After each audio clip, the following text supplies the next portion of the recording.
r/AskReddit. What moment in an argument made you realize this person is an idiot and there is no winning scenario? One of my many stories from working in a discount shoe store. Woman with 3 boys under the age of 12 come in. Woman goes up to the counter. Woman, I need to exchange these shoes in for a different size. Me, okay, let me get that started for you. Normally we can exchange shoes in for the same model just in a size up or down. It's pretty common for parents to buy shoes underestimating how much their kids have grown and come in for a bigger size. Anyway, I open the box. The shoes are completely trashed, toe blown out, the sole is peeling off, and they smell to high heaven. Me, ma'am, I'm sorry, but I can't make an exchange for these shoes. Woman, well, why not? Me, I wouldn't be able to wrestle them, but I think we still have this style if you wanted to purchase a new pair. Woman, why can't I just exchange these shoes for a bigger size? Insert store name here has always let me exchange shoes when my kid grows out of them. Me, ma'am, I'm sorry that someone has told you we do that, but that's not a policy we have. I can return or exchange shoes that are in good enough condition to be resold, but I can't resell these. Woman, other stores have let me exchange them. Me, which store have you done this with? Woman, can I speak to your manager? And that's when I knew there we no winning with this *TCH. I've had someone do this with like a free hot dog for first time customers. They wanted a slice of pizza and said he was allowed to exchange it before. It was hilarious. I got to ask them if they were lying before or now. If you were allowed to get pizza before, then you're not a first time customer, so no free anything for you. If you're lying now, then you should have no expectation of being able to exchange free hot dog for pizza. He had an aversion to Stephen King. Thought Stephen King only wrote gory trash with no redeeming value.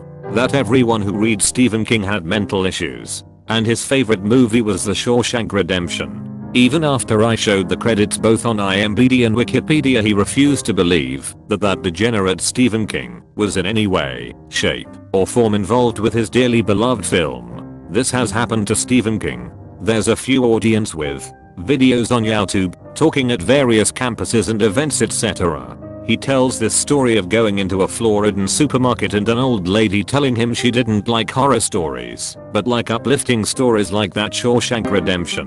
King says, I wrote that. She replies, no you didn't, and walks off.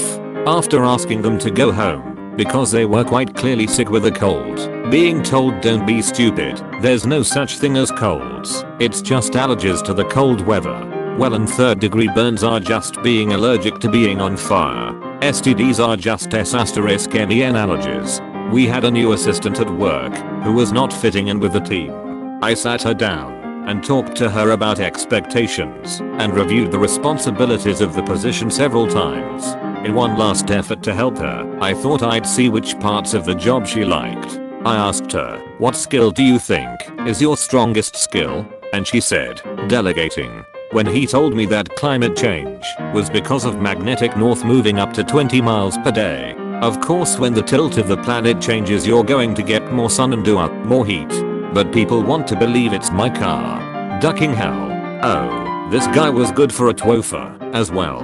I don't try to argue politics. I present his party of choices, values. People can choose to agree with me or be wrong, but I won't argue with them. This after listening to him badger someone for nearly an hour straight. When I was arguing with someone about why milk doesn't go in first when making a cup of tea, a very English debate, and his argument was, when you add boiling water to cold milk, you're warming it up, but when you add cold milk to boiling water, you're cooling it down, and I don't want cold tea. I tried to explain how the end temperature will be exactly the same regardless, but he was already celebrating his self-awarded victory. Do you even know where the prostate is? Yeah, it's in your balls. Edit. My most upvoted comment ever is about the prostate. I love this app. The concept of free will is an illusion that the Jews that run the internet and the world have created. How do you know? That sounds a bit fishy, man. I read about it online. I have found the truth. Can you send me those links? No, you have to find the truth yourself. It also did not help to point out that the Jews that apparently ran the internet must have known their secret was out on their internet. When my sil told me that liberals in power last administration were using cell towers to burn the souls of the feet of registered Republican voters. Like cell towers were some sort of sci-fi weaponry that could tap into the voting database and then laser target individuals. When I told her this was science fiction, she insisted it had happened to her. Or, Still tried to convince me that during his first term in office, Obama had visited a hospital where a series of late-term abortions had failed, in that the babies were born alive. She said that doctors had put the babies into a supply closet to wait for them to die, and that Obama had stood guard at the door. Just, what do you say to that? Sometimes the idiocy is so strong that you just have to not bother making an effort as an act of self-preservation. In class we were discussing what would happen if his son disappeared, and this one girl said we would all fly off the earth. I told her the earth has its own gravitational pull and she just said no it doesn't. So I said, do you know what gravity is? She says yes. I say it's the force that pulls you to the ground, right? She says yes. So I point out the window to the sun and say if the sun is up there, then I point to the ground, how does it pull us down? She says I don't know but it just does. Stop trying to make me feel dumb. I saw this in a YouTube video once about what would happen if the sun disappeared. I just walked away. Coworker would constantly preach against GMOs, parabens, only use soils when sick, etc. She told me I was going to get cancer from my deodorant and the corn I bought was mutant. Then she'd go outside and smoke 3 cigarettes every 2 hours. Edit. Thanks to whoever gave me the silver. I've only been on Reddit a few days and didn't expect so much reaction to a random comment this morning. I've posted this in a different sub, but here we go. I had an obnoxious coworker who believed every conspiracy theory you could imagine. He was also super religious. He found out I was an atheist. Now generally I don't try to invite these conversations anymore. I used to when I was younger, but I don't care enough to argue with people about religion anymore. However, this was an extremely liberal company full of a lot of liberal people. Having a calm conversation about religion wouldn't bug anyone I worked with. Besides, he started it, so I gave it some effort. Then as usual realized this was a lost cause. He began loudly proselytizing to me in the middle of the office. And not in an ironic way. This was a mid-sized software company with, as I mentioned, a lot of extremely liberal people.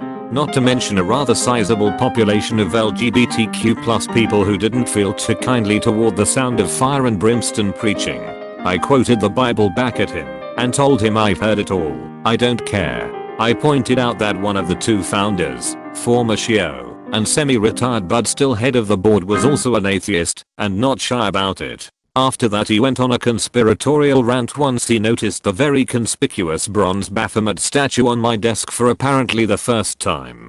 He then decided to storm out to complain 2 hours that I'm offending his religious beliefs. Note that he had a big ass crucifix at his desk that I never said shit about. All of it, the developer pit and the design team heard this, along with anyone in the break room which was right next to it. He was already on thin ice for being lazy as hell, and having only been there a couple of months. That was pretty much the icing on the cake.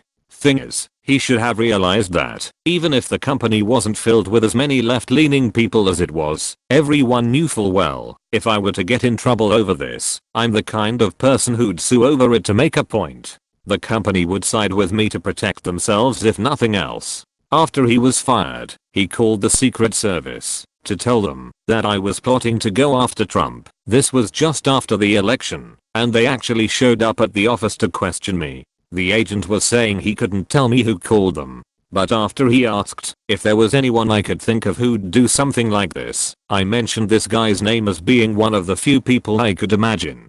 And I mentioned that he was let go a week prior. He said, okay, I have a few more questions I have to ask, but I think I know what's going on here. He was arrested and charged with filing a false report to the Secret Service.